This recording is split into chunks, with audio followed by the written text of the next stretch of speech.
Masaganang buhay at magandang araw po sa inyo lahat. Ngayon pong araw nito ay 75 days ng aking journey sa hydroponics. Ito pong second load natin na to na 558 sa variety of lettuce.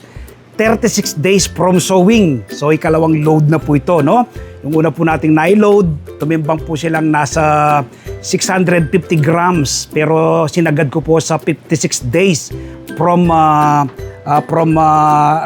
transplant, no? Mula sa pagkaka-load. So, 54 days nung harvesting ko po sila. Ito po, direct sowing, 36 days from sowing. So, ito na po nila, no? Ito pong 550 heads, mahigit kalahati na po yung aking na-harvest. Pinamimigay ko sa ating mga kapitbahay. Kapag meron akong bisita na dumarating, pinadadalan po natin sila ng lettuce.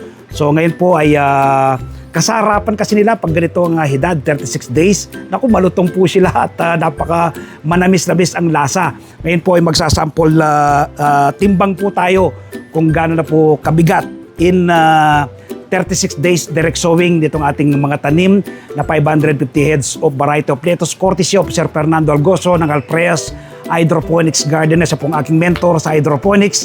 Sa kanya po galing ito, yung first at second load ko.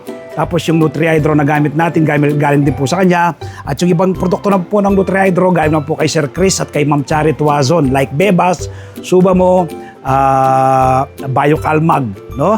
Galing po sa mag-asawang Sir Chris at Ma'am Chari Tuazon. So ngayon, i-update ko po kayo. Titimbangin natin kung gaano po ito kabigat in 36 days direct sowing. Ito, kunin na po natin itong isang ito. Yan. Natin. So ito po yung ating timbangan. C00 po natin. So itong ating lettuce lalagay natin. Yan. Okay. 297.8 grams. So 300 grams, ano? Ang kanilang timbang. Ayan po, 297.8 grams. In 36 days direct sowing. So yan na po yung bigat nila, no? Sa ngayon po, hindi ko na ito pinalalaki ng gusto dahil pinamimigay kayo ng banggit ko. Nakabaigit kalahati na po ako. Siguro mga ano na lang ito, kulang-kulang sa 300, sa 550, ano? Or mga 250 heads na lang itong mga to na ating tanim na 550 heads na Olmeti variety of lettuce.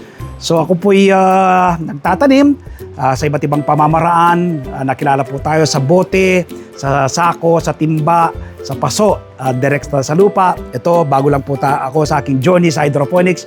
Meron po tayong outdoor and indoor garden, meron tayong aquaponics, meron tayong vertical hydroponics tower, no?